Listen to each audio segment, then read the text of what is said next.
봉독하겠습니다. 마태복음 5장 21절에서 26절까지입니다. 5장 21절. 옛사람에게 말한 바 살인하지 말라. 누구든지 살인하면 심판을 받게 되리라 하였다는 것을 너희가 들었으나 나는 너희에게 이르노니 형제에게 노하는 자마다 심판을 받게 되고 형제를 대하여 라가라 하는 자는 공회에 사로잡혀 가게 되고 미련한 놈이라 하는 자는 지옥불에 들어가게 되리라. 그러므로 예물을 제단에 드리려다가 거기서 내 형제에게 원망 들을 만한 일이 있는 것이 생각나거든 예물을 제단 앞에 두고 먼저 가서 형제와 화목하고 그 후에 와서 예물을 드리라. 너를 고발하는 자와 함께 길에 있을 때에 급히 사화하라.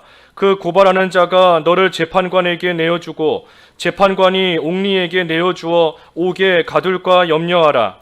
진실로 내게 이르노니 내가 한 푼이라도 남김이 없이 다 갚기 전에는 결코 거기서 나오지 못하리라. 이 노함, 노하는 일인데 노함에 대한 교훈입니다. 노함에 대한 교훈. 오늘 21절에서 26절까지입니다. 예수님께서 산에서 제자들을 모으시고 직접 하신 교훈인데 이 노함에 대한 교훈입니다.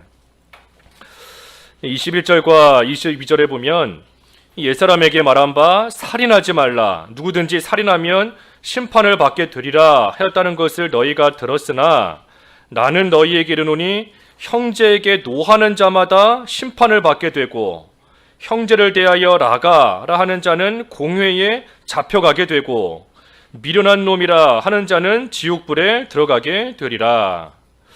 여기 보면 노하는 일에도 화내고 분노하는 일인데 이 노하는 일에도 단계가 있습니다.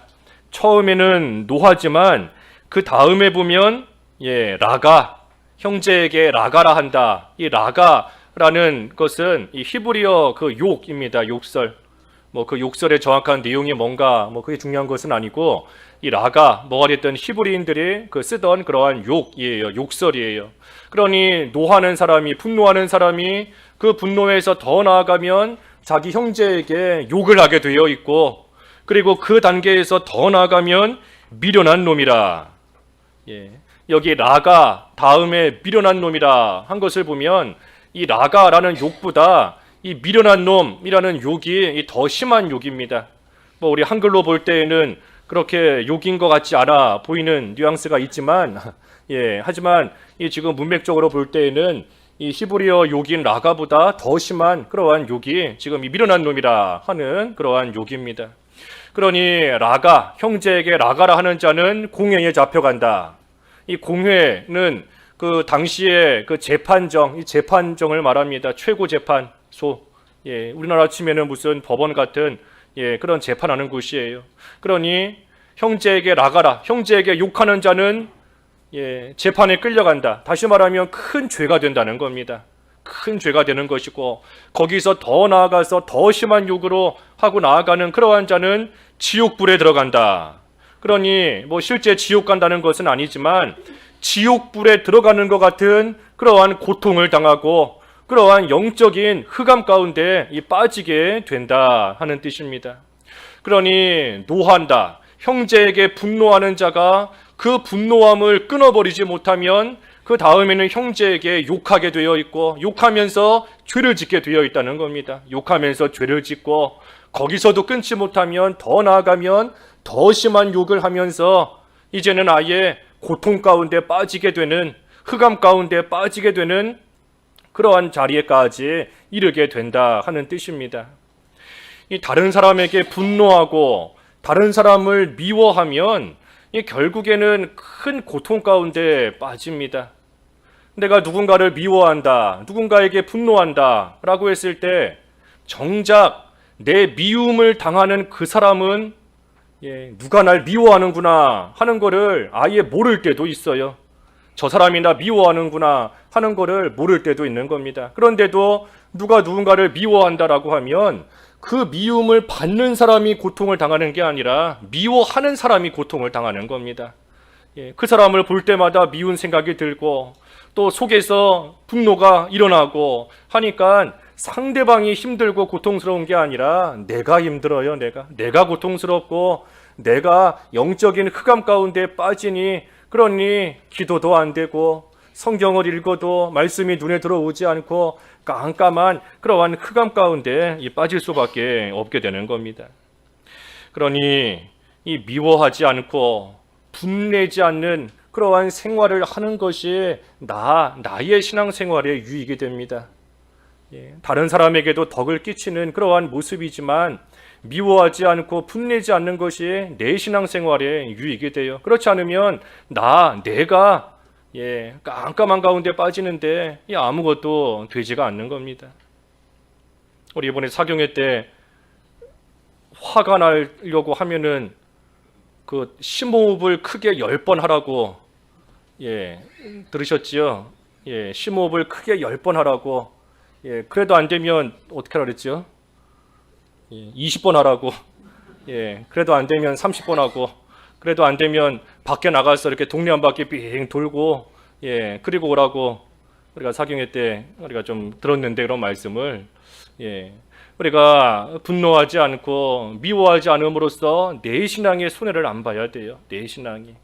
그러기 위해서는 이 미운 감정, 또 분노하는 그 마음보다 더 큰, 그 미움보다 더 큰, 분노보다 더 큰 사랑으로서 그 미움을 덮어야 됩니다.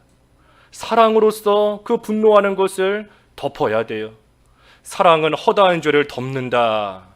베드로전서 4장 8절에 그랬는데, 베드로전서 4장 8절에 우리 점심이 좀 졸릴 시간인데 다 같이 한번 읽어보지요. 베드로전서 4장 8절, 다 잘 아시는 말씀이지만 베드로전서 4장 8절 다 같이 한번 읽어보지요. 4장 8절 시작. 무엇보다도 뜨겁게 서로 사랑할지니 사랑은 허다한 죄를 덮느니라. 그러니 이 큰 사랑, 이 사랑으로서 덮어야 됩니다. 사랑으로서 그 미움을 덮어야 되고, 이 사랑으로서 분노가 나오는 그러한 마음을 다 덮어야 돼요. 사랑으로서 가려지는 겁니다. 그 사랑이 어디서 나오는가? 하나님의 사랑에서부터, 하나님의 사랑에서부터 나오는 겁니다. 우리가 하나님의 그 큰 사랑을 받았으니 우리에게서도 하나님의 그 사랑이 나올 때 우리가 미움을 다 덮을 수 있는 겁니다. 우리에게서 그 하나님의 사랑이 나올 때 이 분노하는 마음을 우리가 다 덮고 그것이 사라질 수 있는 거예요. 우리 목사님 강해서에도 나와 있고 우리가 여러 번 듣고 배웠다시피 그 이기서 목사님이 그러셨다고 하잖아요. 하나님께서 내 꼴을 보고 참아주셨는데, 하나님께서 내 꼴을 보고 참으셨는데, 내 모습을 보고도 참아주셨는데 내가 다른 사람의 그러한 모습 왜 참지 못하겠는가, 왜 못 참겠는가 하는 겁니다. 우리가 다른 사람에게 노한다, 이 보통은 분노한다 라고 할 때 상대방이 잘못하기 때문에 분노하는 경우가 대부분입니다. 내가 잘못했는데 무슨 방귀 낀 놈이 성낸다고 그런 말도 있지요. 내가 잘못했는데 내가 막 분노하고 화내고 하는 경우는 드물어요. 보통은 억울하기 때문에, 상대방이 뭔가를 나에게 잘못했기 때문에 이 속에서 분노가 나오고, 또 더 나아가면 미운 그러한 감정까지도 나오게 되는 겁니다. 하지만 하나님 앞에서 내 모습을 생각하라는 겁니다. 하나님 앞에서 내 모습을. 하나님께서 내가 하나님 앞에 잘했기 때문에 나를 사랑해 주시고 용서해 주시는 게 아니지 않습니까? 하나님께서 내 꼴, 내 모습, 내 꼴을 보고 참아 주시는데, 나도 다른 사람이 나에게 바로하지 못하고 잘못하고 실수하고 하다 한들 우리가 그 모습을 하나님의 그 사랑을 받은 자로서, 그 사랑으로서 덮어야지만, 그 사랑으로서 그 미움과 그 분노하는 마음을 가리고 덮어야지만 우리가 그 미움을 이길 수 있고 그 분노하는 마음을 없앨 수 있는 겁니다. 하나님의 사랑으로 덮어야 돼요. 하나님의 사랑. 예수님께서도 이것까지도 참으라, 이것까지도 참으라 하셨지 않습니까? 억울한 일인 겁니다. 가룟 유다가 군인들이 끌고 와서 예수님 이제 잡아가려고 왔을 때 얼마나 억울하고 또 얼마나 배신당하는, 제자에게 배신당하고 배반당하는 그러한 순간이고, 아무 잘못 없는데 군인들이 와서 끌고 가려고 하니 이루 말로 닿을 수 없는 그러한 억울한 상황이에요. 속상하고 분통이 터지는 그러한 상황인 겁니다. 하지만 예수님께서 이것까지도 참으라. 우리 거기도 한번 읽어보죠. 그 누가복음 22장, 이것도 다 같이 한번 읽어볼까요? 누가복음 22장 몇 절인가요? 22장 51절. 22장 51절. 누가복음 22장 51절. 이것도 다 같이 한번 읽어보죠. 시작. 예수께서 일러 이르시되 이것까지 참으라 하시고 그 귀를 만져 낫게 하시더라. 그 말고의 귀를 이 군인이 와서 칼로 잘랐지만 예수님께서 낫게 하셨다. 근데 그것보다 더 중요한 것은 예수님의 말씀인 겁니다. 이것까지 참으라. 이것까지 참으라.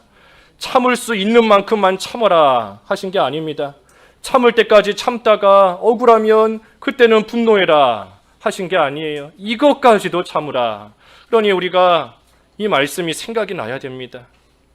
누군가가 속상하게 하고 억울하게 하고 분노가 나오게 만드는 그러한 상황에서 우리가 예수님의 말씀이 생각이 나야 돼요. 이것까지도 참으라. 이것까지도 참으라.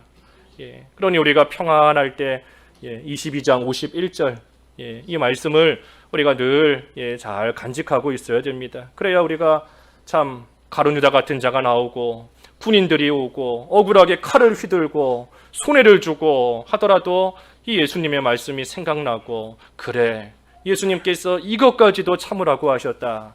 하나님께서 내 꼴을 보고도 참아주시는데 나도 예수님을 믿는 자로서, 예수님을 따라간다, 예수님을 본받기 원합니다 하는 자로서, 하나님의 사랑을 지금 이 순간에도 받고 있는 자로서 나도 예수님처럼 이것까지도 참아야 되는구나 하는 생각으로 나아가는 겁니다. 하나님께서 그 억울함을 왜 모르시겠어요? 하나님께서 그 속상한 마음, 그 억울하게 당하는 그 일을 공의의 하나님이신데, 우리 공의의 하나님, 살아계신 하나님, 우리 오늘 오전에도 하나님께서 주목하여 보신다 그랬지 않습니까? 멀리서 이렇게 대충 힐끔 보시는 게 아니라 주목하여서 하나님께서 자세히 보시는 겁니다. 그러니 우리 가운데 있는 죄를 하나님이 주목하셔서 체질하시기도 하지만, 또 한편으로는 하나님의 백성이 이 세상에서 당하는 모든 일들 하나님께서 다 주목하여 보시고 하늘 높은 곳에서 손을 내밀어 건져주시는 하나님이신 겁니다. 그러니 우리의 억울함, 속상함 얼마든지 누가 봐도 이 상황에서는 화내는 것이 너무나 당연하다, 이 상황에서는 분노할 수밖에 없는 것이 당연하다 할지라도, 그래도 우리 예수님처럼 하나님의 공의의 손길에 모든 거 맡기고, 하나님이 내 마음 아시지 않습니까? 하나님께 맡기고 이것까지도 참고 나아갈 때 우리 하나님께서 분명히 살아계신 하나님이신데, 하나님께서 왜 안 도와주시고 하나님께서 왜 은혜를 베풀어 주시지 않겠습니까? 하나님을 위해서, 믿음을 지키기 위해 참고 나아가는 자 하나님께서 분명히 갚아주세요. 하나님이 갚아주시는 겁니다.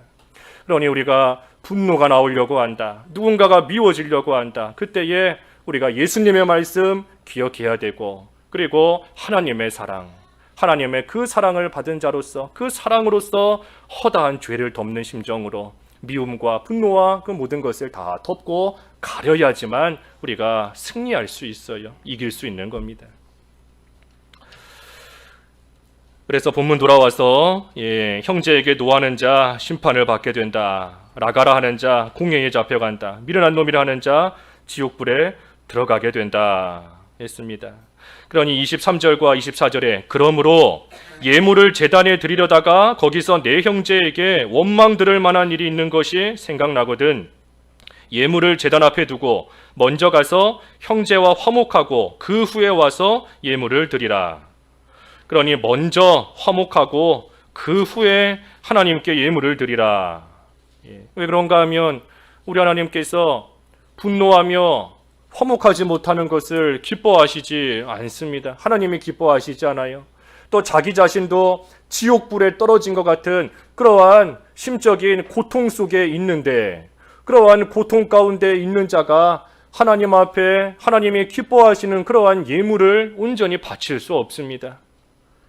자기도 지금 죽겠고 자기도 너무나 고통스럽고 깜깜한 가운데 있는데 하나님 앞에 온전한 예물 드리는 그러한 생활 할 수가 없고, 또 그런 상태에서 하나님께 예물을 드린다 한들 하나님께서 기쁘게 또 받으시지도 않는 겁니다. 하나님이 기뻐하시지 않아요. 그러니 어떡하든 이 화목하려고 힘을 써야 된다.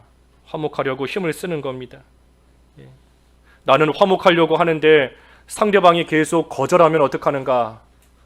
나는 화목하고 싶은데 상대방이 자꾸만 밉게 나오고 상대방이 자꾸만 내 화를 돋구고 자꾸만 화목하는 것을 거절한다 하면 어떻게 해야 되겠습니까? 우리가 그때도 하나님의 긍휼을 바라야 됩니다. 하나님이 불쌍히 여겨주시기를 바라고 또 하나님의 도움을 구해야 돼요. 사람의 마음을 움직이시는 것이 하나님이신데 하나님께서 왕의 마음을 주장하신다. 왕의 마음은 이 손 안에 있는 물줄기와 같다 그랬는데 하나님이 사람의 마음을 움직이시는 겁니다. 그러니 하나님의 도움을 구해야 됩니다. 내가 아무리 사람과 화목하고 싶다라고 해도 상대방이 거절하면 화목이 이루어질 수가 없어요. 그러니 하나님께서 긍휼히 여기시고 하나님께서 도와주셔서 사람의 마음을 움직여 달라고, 나와 같은 마음이 들 수 있게 달라고 하나님의 도움을 구하면서 하나님의 긍휼을 바라면서 계속해서 나는 어떡하든 미워하지 않으려고 애를 써야 됩니다. 상대방이 어떻게 나오든 나는 미워하지 않겠다. 너는 나를 미워하고 너는 나에게 화낼지라도 나는 너를 미워하지 않겠다. 하나님의 긍휼을 구하며 미워하지 않으려고 힘을 써야 됩니다. 앞에서 증거한 것처럼 미워하지 않겠다, 안 미워해야 되겠다, 화내지 않아야 되겠다, 우리가 노력도 해야 돼요. 하지만 노력만으로는 되지 않는 겁니다. 화내고 싶은 사람이 뭐 누가 있겠어요?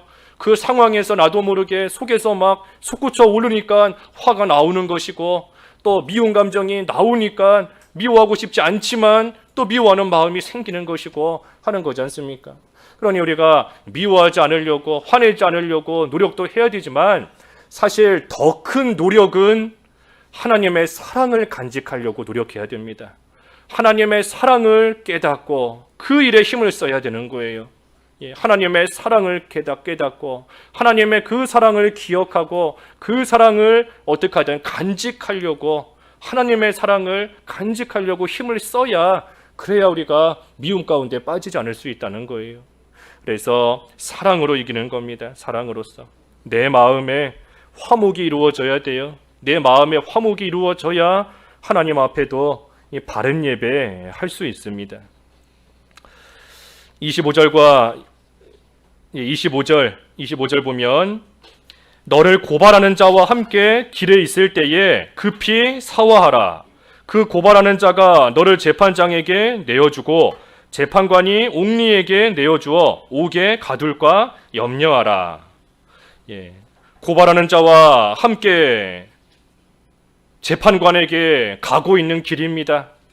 재판관에게 도착하게 되면 재판관이 이제 그 시시비비를 다 따져서 잘못한 사람을 옥리, 그 교도관인데 교도관에게 넘겨주고 교도관은 그 사람을 감옥에다가, 잘못한 사람을 감옥에 딱 가두게 되어 있습니다. 그러니 지혜로운 것은 고발하는 자와 함께 재판관에게 도착하기 전에, 그 재판관에게 가기 전에 빨리 화해하고 서로 잘못한 것을 다 풀고 나아가는 것이 지혜로운 겁니다. 그러니 고발하는 자와 함께 길에 있을 때에 급히 사화하라, 화해하라는 겁니다. 화해하고 화목하라는 거예요. 급히. 고발하는 자가 너를 재판관에게 내주기 전에, 그래서 옥리에게 넘겨주어 감옥에 가두기 전에, 그 전에 빨리 화해하고 나아가라 하는 겁니다. 여기 문자적으로 보면 재판관에게 가기 전에 먼저 화해하라 하는 그러한 말씀이지만, 사실 우리가 영적으로 이 25절의 말씀을 잘 이해해야 됩니다. 우리 성경을 좀 몇 군데 찾아볼 거예요. 이 고발하는 자, 또 재판관, 옥리, 또 옥 그랬는데 이 네 가지가 다 이 신령한 뜻이 있습니다. 이 고발하는 자, 고발한다 그랬는데 고발하는 자가 무엇인가? 이 고발하는 자는 이 우리의 양심을 가리킵니다. 양심. 로마서 2장 15절 제가 읽어볼게요. 로마서 2장 15절. 로마서 2장 15절에 보면 이런 이들은 그 양심이 증거가 되어 그 생각들이 서로 혹은 고발하며 혹은 변명하여 그 마음에 새긴 율법의 행위를 나타내느니라 그랬습니다. 로마서 2장 15절에. 그러니 고발한다. 이 고발하는 자는 이 우리의 양심을 가리키는 겁니다. 우리의 양심. 그러니 우리가 죄 지으려고 할 때 이 우리 안에 있는 양심이 우리를 고발합니다. 다시 말하면 우리 안에 있는 양심이 우리를 반대한다는 겁니다. 너 지금 죄 짓고 있다. 그러한 길로 가면 안 된다. 너 지금 잘못된 그러한 말을 하고 있다. 잘못된 행동하고 있다. 그 자리에서 나와야 된다. 우리 속에 있는 양심이 우리를 반대하며 우리를 고발하고 있다는 겁니다. 그러니 죄 지으려고 할 때에 아직은 죄 안 지었다 하지만 죄 지으려고 할 때에 양심의 찔림을 받고 양심의 가책을 느낄 때에 그 자리에서 그만둬야 됩니다. 그만두지 않으면 이 양심의 찔림을 받고 이 양심이 결국은 우리를 고발하게 되어 있어요. 그러니 양심이 우리를 찌른다, 양심의 찔림을 당한다 라고 하니 그만큼 마음에 평안이 있을 수가 없습니다. 마음이 불편하고 마음이 불안하고 할 수밖에 없어요. 양심의 찔림을 당하는데, 양심의 찔림을 받는데 마음이 평안한 사람이 있을 수가 없는 겁니다. 그러니 양심을 통하여 하나님께서 우리를 찌르시며 고발하실 때에 우리가 내가 지금 되지 못한 길 가려고 하고 있구나, 되지 못한 길 가고 있구나 하는 것을 깨닫고 그 찔림을 통해 그 자리에서 돌이키며 나오는 것이 지혜로운 겁니다. 우리에게 주신 이 양심을 날카롭게 써야 됩니다. 양심을 날카롭게 또한 만들어야 돼요. 날카롭다 하는 것은 우리 그 칼 하나만 생각해봐도 칼날이 날카로우면 뭐 얇은 종이는 그 칼에 갖다만 대도 그 종이가 베어집니다. 종이가 잘려요. 날카롭기 때문에. 하지만 칼이 아주 무뎌지면 뭘 갖다가 자르려고 해도 잘려지지가 않습니다. 잘려지지가 않아요. 칼이 무디기 때문인 겁니다. 그러니 우리의 양심이 날카로워야 된다 하는 것은 작은 죄 하나에도 찔림을 받을 정도로 양심이 날카롭기 때문에 사소하고 작은 죄 하나만 들어와도 베어지는 겁니다. 찔림을 당하는 거예요. 반면에 양심이 무뎌졌다라고 하면 큰 죄를 지어도 잘라지지가 않아요. 큰 죄를 지어도 양심의 가책을 느끼지 못하는 겁니다. 다 무뎌진 겁니다. 그러니 우리의 양심을 날카롭게 만들어야 되고 또 날카롭게 써야 됩니다. 어떻게 해야 우리의 양심이 날카로워지는가? 우리에게 주신 양심이 선한 양심인데 이 선한 양심이라는 것은 신앙 양심인데 선한 양심. 이 선한 양심이라는 것은 하나님 말씀에 비판을 받는 양심이 선한 양심입니다. 말씀에 비판을 받는 양심이에요. 말씀에 비추어 봤을 때 바로 하지 못하고 있다, 찔림을 당하는 겁니다. 말씀에 비추어 봤을 때 죄다 하고 가책을 느끼게 만드는 것이 선한 양심, 신앙 양심입니다. 말씀에 비판을 받는 양심이에요. 그러니 말씀에 비판을 받는 양심이니 그러니 하나님의 말씀을 가까이 해야 그만큼 날카로워집니다. 하나님의 말씀을 늘 가까이 해야 가까이 하는 만큼 우리의 양심이 날카로워져요. 말씀을 모르면 이 양심의 가책을 느끼는 일도 그만큼 희미해집니다. 양심이라는 것은 자기가 가지고 있는 그 진리만큼 작동하는 거기 때문에 하나님의 말씀을 모르면 양심도 작동을 하지 않아요. 말씀을 아는 만큼 양심이 작동하는 겁니다. 그러니 그 하나님의 말씀을 늘 가까이 하는 만큼 우리의 양심이 날카로워지는 것이고, 양심을 날카롭게 해서 사소한 죄, 작다 여겨지는 그러한 죄에도 찔림을 받고, 그리고 그러한 일에 찔림을 받을 때에 이 양심이 지금 나를 고발하는구나 하는 것을 알고 그 자리에서 돌이키는 것, 그것이 지혜로운 일이다. 그래서 고발하는 자는 양심입니다. 양심. 두 번째로 재판관 그랬어요. 고발하는데 그것을 끝까지 무시하고 계속해서 나아가면 고발하는 자가 결국은 재판관에게 내어준다. 이 재판관은 우리 율법을 가리킵니다. 율법을 가리켜요. 요한복음 12장 48절입니다. 요한복음 12장 48절 읽어주시죠. 요한복음 12장 48절. 나를 저버리고 내 말을 받지 아니하는 자를 심판할 리가 있으니 곧 내가 한 그 말이 마지막 날에 그를 심판하리라. 나를 저버리고 내 말을 받지 않는 자를 심판할 리가 있으니 곧 내가 한 그 말이 마지막 날에 그를 심판하리라 그랬습니다. 그러니 말씀, 하나님의 법인데 하나님의 말씀, 율법에 비추어 심판을 받는 겁니다. 다시 말하면 말씀에 의해서 우리의 죄가 낱낱이 다 드러나는 겁니다. 이것이 죄구나 하는 것, 하나님의 말씀에 비추어서 부족한 것, 그것이 다 죄예요. 우리 그 요리문답의 죄가 무엇입니까? 하는 문답이 있지요. 우리 죄가 무엇이지요? 죄 두 가지인데 죄가 무엇입니까? 그렇죠? 두 가지가 다 죄입니다. 하나님 말씀을 어기는 것과 순종함에 부족한 것.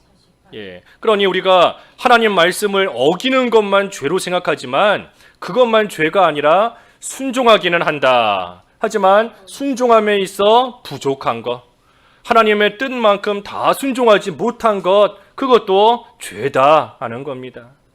그러니 하나님의 말씀을 완전히 어기는 거, 죄인 거 말할 것도 없거니와 순종한다 하지만 부족하게, 이 정도 했으면 됐지 하고 내 기준으로 내 판단으로 해나가는 거, 그것도 하나님 앞에 합당치 못한 겁니다. 하나님이 원하시는 데까지 순종하는 거예요. 그러니 그 기준이 뭔가, 그게 하나님의 말씀이고 거기에 미치지 못하니 또는 거기에 어긋나니, 그러니 그것이 죄가 된다. 그래서 이 율법, 하나님의 말씀이 우리를 재판하며 심판하는 그러한 재판관 역할을 하게 된다 하는 겁니다.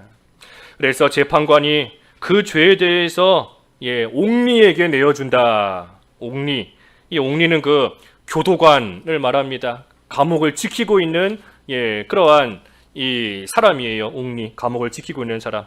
이 옥리가 무엇인가? 이 옥리는 그 죄의 세력을 말합니다. 죄의 세력. 시편 32편 죄의 세력이에요. 죄의 세력. 시편 32편 3절과 4절 읽어주십시오. 시편 32편 3절. 내가 입을 열지 아니할 때 종일 신음함으로 내 뼈가 쇠하였도다. 주의 손이 주야로 나를 누르시오니 내 진액이 빠져서 여름 가뭄의 마름같이 되었나이다. 셀라. 이 죄의 세력에 지금 눌린 그러한 상태를 말합니다. 죄의 세력에 눌려 있는 그러한 상태예요. 내가 입을 열지 아니할 때에 종일 신음함으로, 회개하지 않고 나아갈 때 종일 신음한다는 겁니다. 종일. 그러니 그 고통이 하루 종일 계속된다는 거예요. 계속. 죄의 세력에 눌려 있으니 죄 짓고 난 다음에 그 고통이 하루 종일, 온종일 계속 이어지는 겁니다. 또 내 뼈가 쇠하였도다. 그러니 그 고통이 뼛속 깊은 고통인 겁니다. 그저 잠깐 있다 사라지는 고통이 아니라 뼛속 깊이 그러한 아주 큰 고통인 것이고, 또한 주의 손이 주야로 나를 누르시오니 내 진액이 빠져서 여름 가뭄의 마름같이 되었나이다. 여름 가뭄의 마름, 여름 가뜩이나 덥고 가뭄이 졌는데 그러한 가운데 마르기까지 했으니, 그러니 고통 위에 고통을 당하는 겁니다. 가뜩이나 덥고 힘들고 힘이 없는데 다 말라버렸으니 고통 위에 또 다른 고통을 또 당하는 거예요. 그러니 죄를 지으면 이와 같이 죄의 세력에 눌리게 됩니다. 죄로 인하여서 고통을 당할 수밖에 없어요. 영적으로나 육신적으로나 영육간에 고통을 당하는 겁니다. 그러니 반대로 생각하면 죄를 지었는데도 이러한 고통이 없다. 죄를 지었는데도 이러한 고통을 못 느낀다.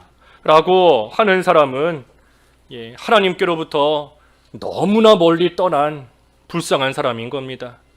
하나님께로부터 너무나 멀리 떨어져 나갔기 때문에, 하나님께로부터 너무나 멀리 갔기 때문에 이러한 고통조차 고통으로 느끼지 못하고 그것이 고통인 줄도 모르고 살아가는 그러한 가운데 있는 것이니 참으로 비참한 거고 불쌍한 겁니다.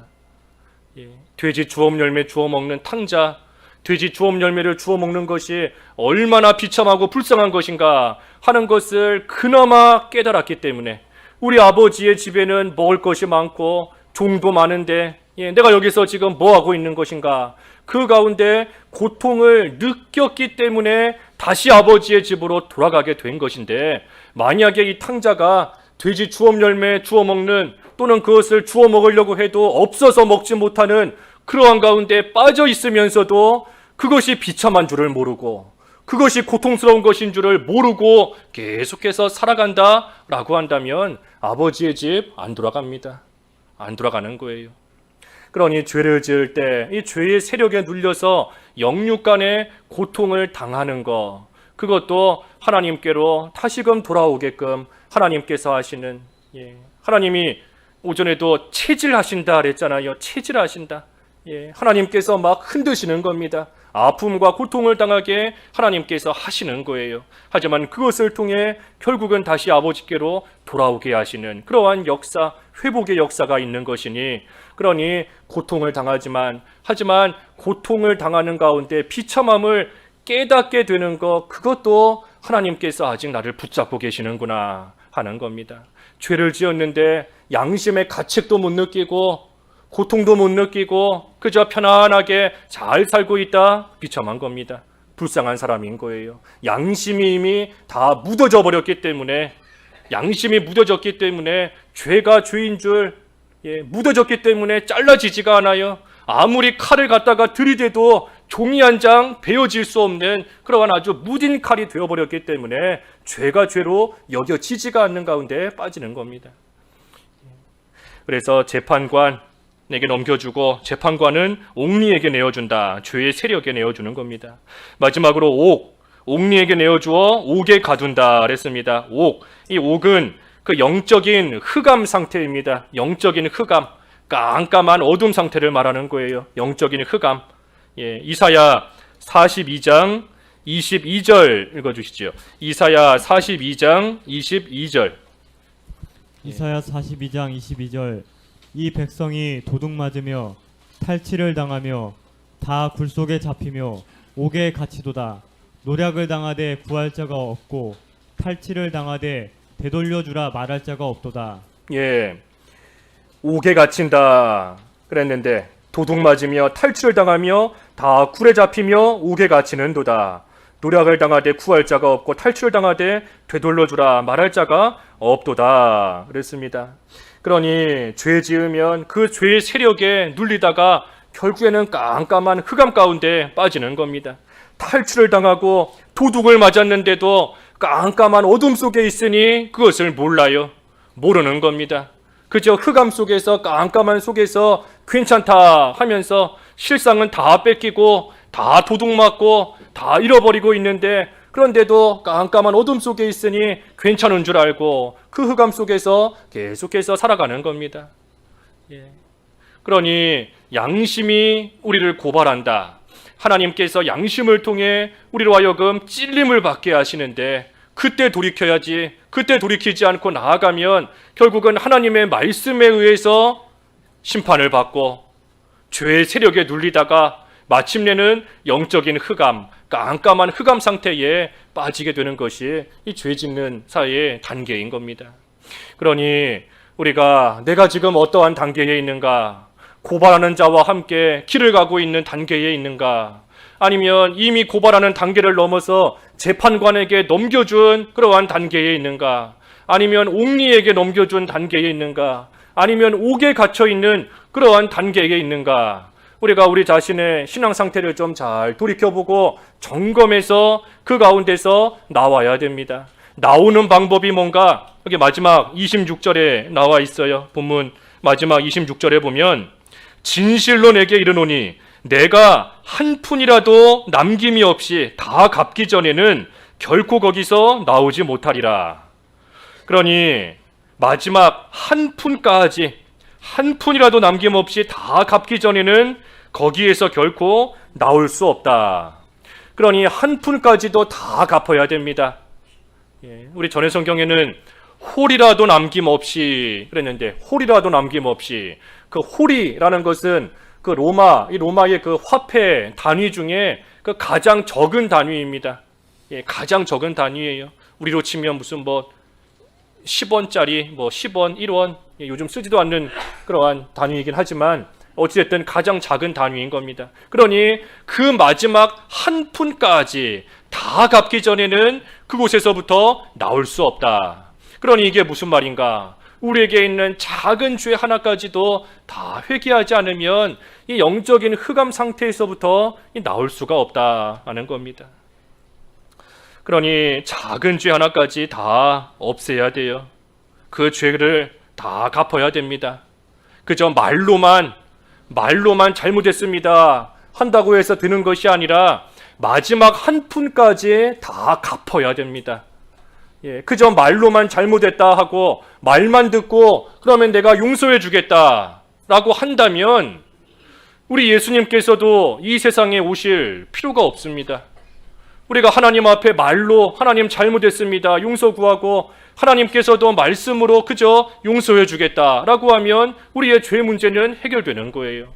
하지만 말로만 되는 것이 아니라 실제로 그 죄 값을 다 치러야 됩니다. 얼만큼 치러야 되는가? 마지막 한 푼까지 홀이라도 남김없이 그 모든 죄값을 다 치러야지만 그 죄의 문제가 해결되는 겁니다. 그러니 예수님께서 세상에 오셔서 대신 속량하셨다. 대신 죄값을 치르셨다. 대신 값을 치르셨다 하는 겁니다. 우리 예수님께서 우리의 죄값을 대속해 주셨기 때문에 우리는 그 죄의 결과인 영원한 흑암 가운데서 우리는 나오게 된 거지 않습니까? 그러니 우리가 지금도 회개하되 이 예수님을 붙잡고 죄 용서를 구해야 되는 겁니다. 예수님을 빼놓고 그저 하나님 앞에 잘못했습니다 하는 것이 아니라 우리 예수님께서 나를 위해 내 죄값을 다 치르셨음을 내가 믿고 의지하고 그 예수님을 붙잡고 하나님 앞에 죄 용서를 구해야 되는 거예요. 그래서 우리 예수님의 그 십자가 공로를 의지하면서 하나님 앞에 죄 용서 구하며 하나님 앞에 회개하며 나아가는 겁니다. 어떻게 회개하는가? 철저하게 회개해야 되는 겁니다. 마지막 한 푼까지도 갚지 않으면 나올 수 없다. 그랬으니 철저하게 회개해야 되는 겁니다. 예수님을 의지하면서 내가 다시는 죄 안 짓겠습니다. 내가 다시 죄 짓는다면 그때는 하나님께서 나를 죽이신다 해도 내가 아무 할 말이 없겠습니다. 왜냐하면 죄의 값은 원래 죽음인 겁니다. 죄의 값은 원래 죽어야 돼요. 우리 예수님이 대신 죽어주셨기 때문에 우리는 안 죽는 것뿐인 것이지 원래 죄의 값은 사망입니다. 죽어야 되는 겁니다. 그러니 그러한 각오로 하나님 앞에 회개해야 된다. 하나님, 내가 다시 죄 안 짓겠습니다. 다시 죄 짓는다면 하나님께서 나를 이제는 죽이셔도 내가 아무 말 못하겠습니다. 아무 할 말이 없습니다 하는 그러한 각오로서 철저하게 한 푼도 남김없이 하나님 앞에 죄 용서 구하며 나아가는 겁니다. 그래서 마지막 한 푼까지 다 회개한 그러한 사람은 같은 죄를 다시 안 짓게 되어 있어요. 같은 죄를 다시 안 짓는 겁니다.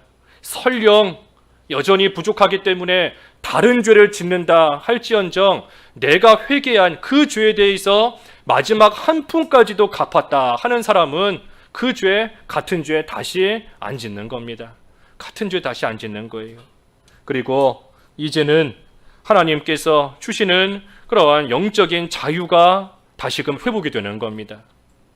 하나님께서 우리를 영적인 자유와 해방을 얻은 그러한 복된 자로 삼아 주셨는데, 우리가 죄 지으면 마치 감옥에 갇혀 있는 죄수와 같이 다시 얽매이고 그 가운데 눌리게 되는 그러한 비참한 생활 할 수밖에 없습니다. 하지만 우리가 이 마지막 26절의 말씀처럼 마지막 한 푼까지도 다 갚는 심정으로 하나님 앞에 철저히 회개할 때 하나님께서 우리로 하여금 다시금 그 영적인 자유와 해방을 회복시켜 주시고 주신다는 거예요. 그게 오늘 오전의 말씀에도 그 말씀인 겁니다. 이스라엘이 하나님 앞에 큰 죄를 짓고 심판을 받을 수밖에 없게 되었지만 하나님 앞에 회개하고 돌이킬 때 하나님께서 다시금 그들을 회복시켜 주신다는 그러한 약속을 주신 것과 똑같은 겁니다. 그러니 우리도 하나님 앞에 우리의 죄 다 없애면 다시금 자유함을 얻습니다. 유쾌하게 되는 날이 오는 거예요. 유쾌하게 되는 날. 우리 사도행전 3장 19절에 보면 죄를 고백하고 끊으면 유쾌하게 되는 날이 온다. 우리 지금 성경에는 새롭게 되는 날이 온다 그랬는데, 하나님께서 죄를 자백하고 끊고 회개하고 돌이키는 자에게, 그러한 자에게 하나님께서 참된 기쁨을 주시고 참된 즐거움을 주시고 그 마음이 새로워져서 이제는 하나님을 모시고 살 수 있는 그러한 깨끗한 자로 하나님께서 다시금 변화시켜 주신다는 겁니다. 사도행전 3장 19절에 그랬죠. 사도행전 3장 19절에. 그래서 오늘 노함에 대한 교훈입니다.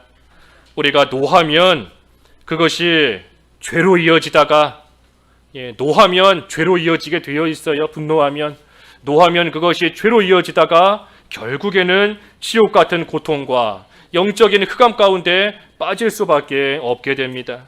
그러니 우리가 노가 나오려고 할 때, 분노가 나오려고 할 때, 미운 감정이 나오려고 할 때 우리 속에서 양심이 우리를 가책하고 양심의 찔림을 받는 그 순간에 우리가 그 자리에서 돌이키고 그것을 끊고 나아가야 됩니다. 끊고 돌이키는 방법은 하나님의 사랑을 기억하고 간직하는 것이다. 하나님의 사랑을 깨닫고 하나님의 사랑을 기억하고 그 하나님의 사랑을 간직해야 됩니다. 그 하나님의 사랑이 우리에게 예수 그리스도를 통하여 확증시켜 주시며 예수 그리스도를 통하여 우리에게 하나님의 사랑을 나타내 보여주셨으니, 그러니 우리가 노함에서부터 이길 수 있는 방법이 뭔가? 결론적으로는 예수 그리스도를 깊이 생각하는 겁니다.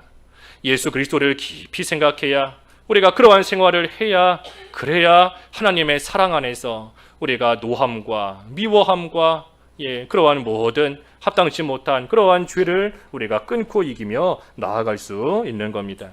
그래서 오늘 예수님께서 노함에 대한 교훈 제자들에게 주셨고, 또 우리도 오늘 그 말씀을 상고했는데, 우리도 노함과 미움 가운데 빠져서 참으로 죄짓고 영적인 흑암 가운데 빠지는 그러한 일 생기지 않도록 하나님께서 우리를 양심을 통해 붙잡아 주실 때에 깨닫고 하나님의 사랑 안에서 예수 그리스도를 의지하며 모든 것을 이기며 나아가는 그러한 생활 우리가 되어야 되겠습니다. 말씀 시작하면서 잠깐 기도하시죠.